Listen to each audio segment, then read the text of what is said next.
All right, let's dive right in. We're about to explore the epic financial battles that didn't just shape the American economy, they literally built it, tore it down, and then rebuilt it all over again. These weren't just dusty old arguments, they were the actual blueprints for a nation's future.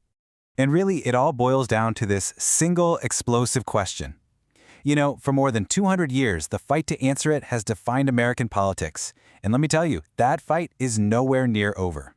So how are we going to tackle this? Well, we're going to look at 4 key figures. You can think of them as the original architects who designed, demolished, and completely reshaped America's financial system from the ground up.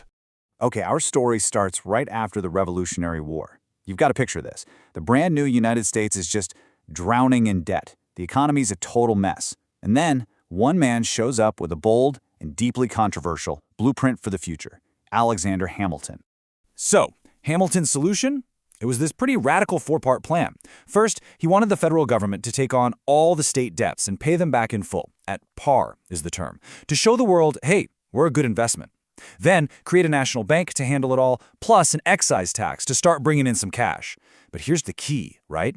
This wasn't just about paying off some bills. Oh no, this was a power play to centralize the whole economy under federal control.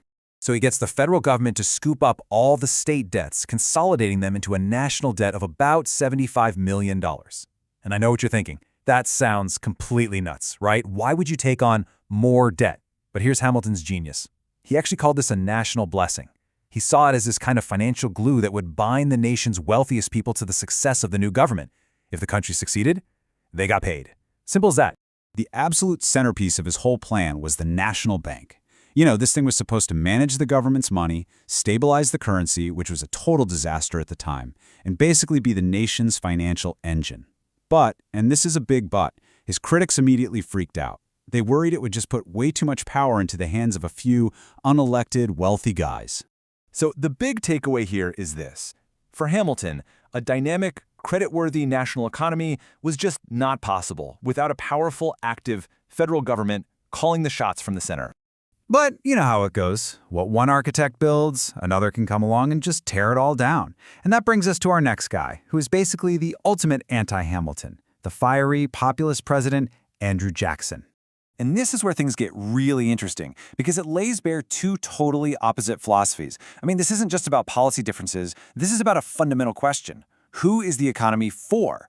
Hamilton saw these institutions as tools to make the nation strong. But Jackson?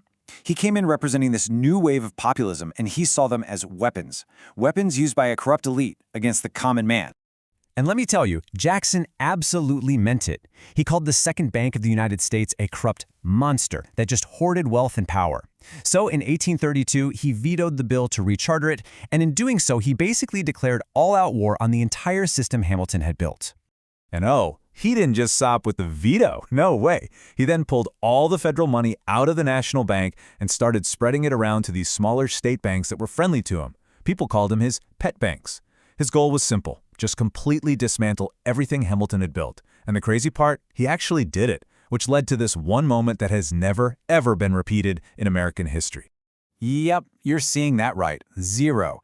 For the first and only time in U.S. history, Andrew Jackson paid off the entire national debt. This was in 1835.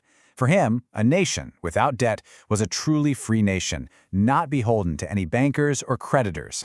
But, and you knew there was a but coming, this victory was really short-lived. See, without a central bank to act as a referee for the financial system, speculation just went wild. That, plus some of Jackson's other policies, helped trigger a massive financial crash, the Panic of 1837, and it plunged the whole country into a really severe depression. So, for the next few decades, the country is just stuck in this huge tug-of-war back and forth between Hamilton's vision and Jackson's vision. And it stays that way until 2 massive crises come along and force the government to grow in ways that, frankly, nobody could have imagined before. First up, the Civil War. And this chart just perfectly shows you the sheer scale of the problem. I mean, to fund that war, Lincoln's government had to spend money on a level that was just completely unheard of. The national debt skyrocketed. It went from $65 million to more than $2.7 billion in just 5 years. It's an incredible number. So, how do you pay for that? Well, Lincoln, who came from a party that used to love Jackson's ideas, was basically forced by the crisis to go full Hamilton. I mean, out of sheer necessity, his administration just dusted off the old playbook, they created a new national banking system, they introduced the country's first ever income tax, and they even printed a national paper currency, the famous greenbacks. It was a total, stunning reversal, and it kind of proves that when a crisis is big enough, Hamilton's ideas about centralization tend to win out. Fast forward about 70 years, and an even bigger economic crisis hits. We're talking about the Great Depression. A quarter of the entire country was unemployed. People were demanding that the federal government do something, and on a scale that dwarfed anything that had come before. And this is where Franklin D. Roosevelt comes in. His New Deal basically took Lincoln's crisis response and put it on steroids. FDR embraced massive government borrowing, I mean, on a scale that probably would have made even Hamilton blush. But here's the really cool twist. The tools were pure Hamilton. Strong federal government, massive spending, but the goal had a bit of a Jacksonian flavor. It was all about direct relief for the forgotten man, the person at the very bottom of the economic ladder.